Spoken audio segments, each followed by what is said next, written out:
Hi, everyone. Greetings, We'll wait, all. we'll wait a few minutes as people join. Nice to see you, Adil.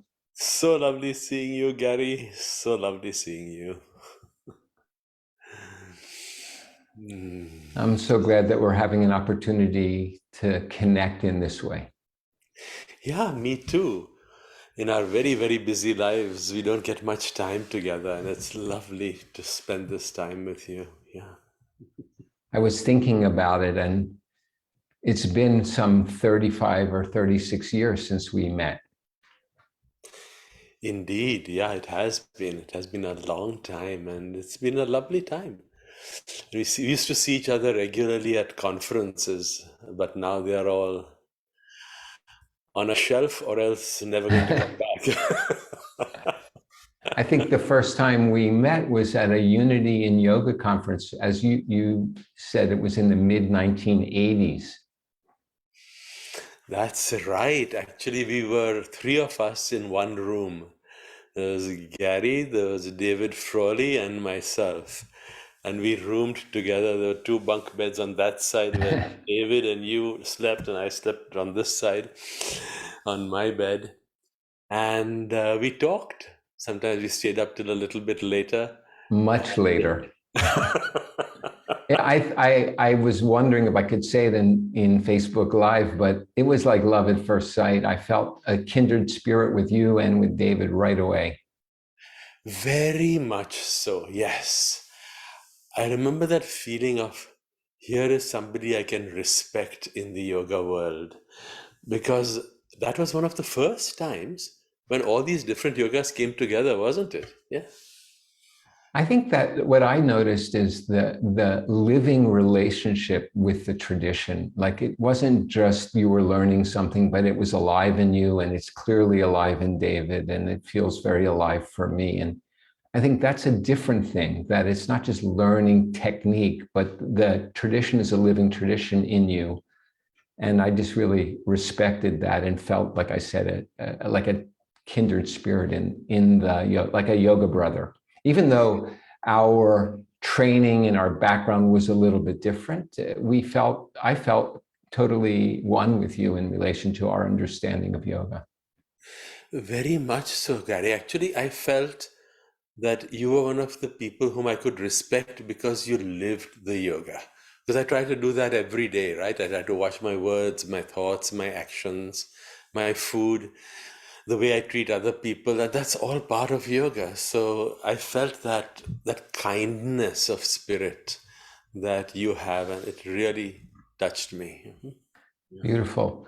So, Adil, maybe you can share a little bit about your background, and then I'll share a little bit about mine, and then we'll continue talking a bit about it.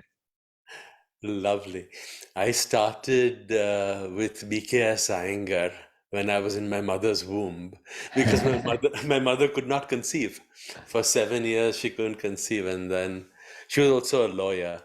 So one of her co-devils at the bar said, "Why don't you try yoga?" And so she tried BKS Iyengar, and he told her it was the very first time he met her. Do your practice, make your husband join, and when you both work together, you will be pregnant in 2 years.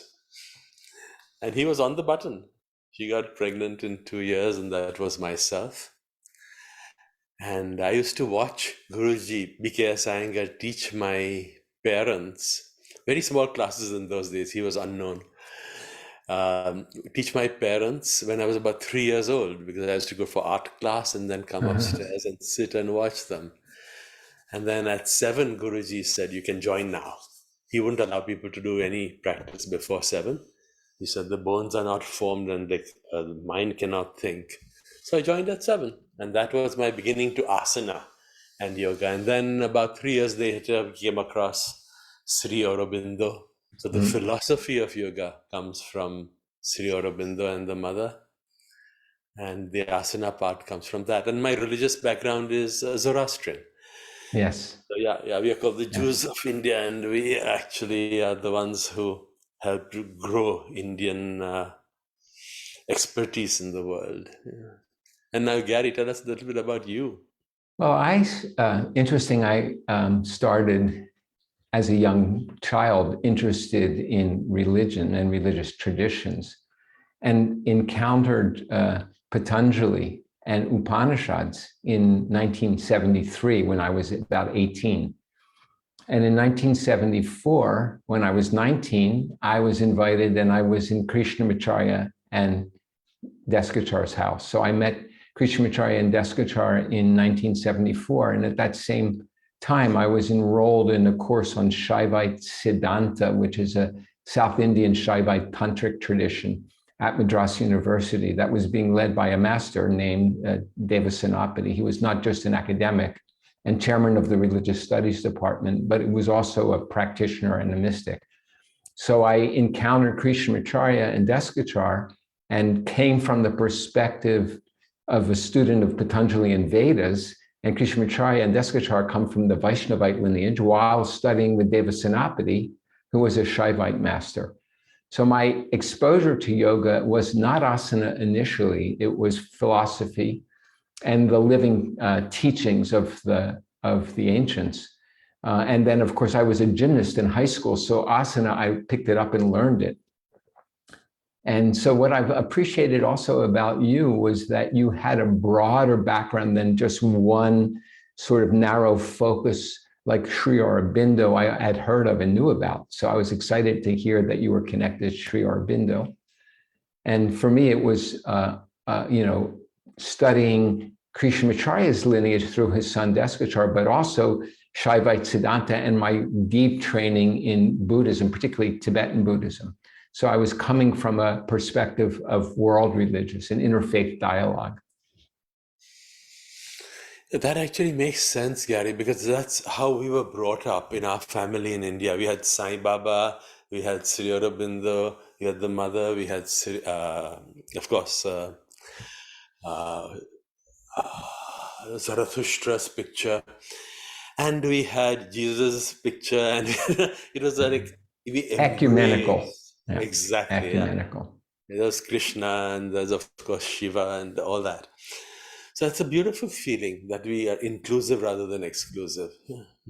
Mm-hmm. And for me, my love for us, my love for yoga was that all I believed as a young child and a young student of religion, that all of these were paths towards which we can fulfill our destiny as human beings, find meaning and purpose and happiness, and also prepare ourselves for whatever comes next at the end of life.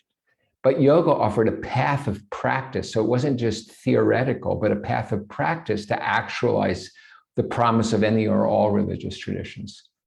And I felt that was alive in me, and I felt that, or that became alive in me as a young man. And I feel like that was already alive in you when I met you.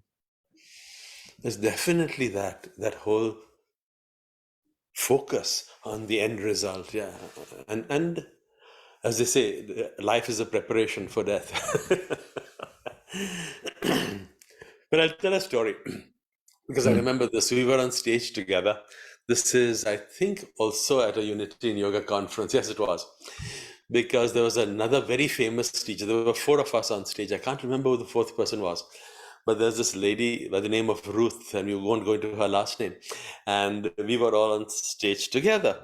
And somebody asked a question on pranayama. And I said that the breath must be in the lungs, not in the abdomen, because that's where you breathe. Whereas the lady on the left said, no, the breath must be in the belly, because that's how a baby breathes. And I won't use the terminology you used because you're from New York. Thank you. I remember that. You're embarrassing me. But you did say something, and that really clicked. I said, he is so on the button. And Gary, you said, but a baby also urinates and defecates in their own diaper. So we don't have to do whatever a baby does. And when you said that, I said, here is somebody who can be clear in their mind in front of a crowd of people to make the truth of yoga known, so that all the woo-woo stuff about yoga does not rule eventually. And I really remember that, or I'll never forget that. Thank you for that, saying it in such a diplomatic way. But it also connects to that idea. The other thing I said that was a little bit less shocking was, this idea of breathing in the belly. There's something useful about protruding your navel when you inhale.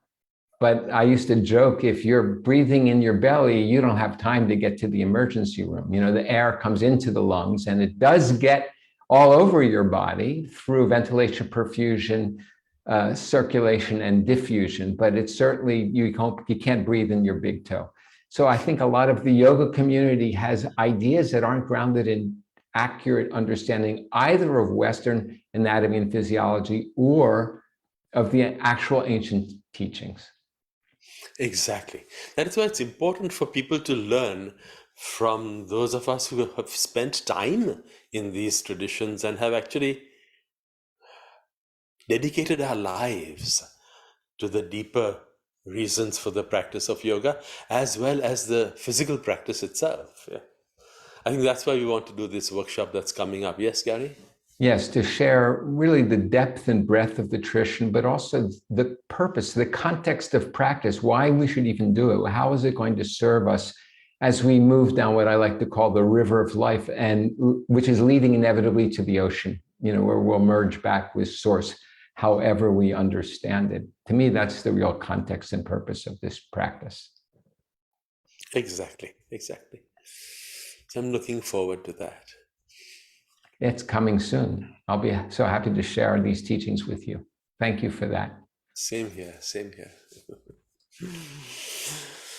It's so lovely talking with you, Gary, and I look forward to our work together. Yeah. I do too, sir. And to continue relationship, we've been 35 years. Let's hope we have another many decades if we're given that gift of a long life. Indeed. Thank you, everybody, for being with us. Thank you, everybody. Namaste. Namaste.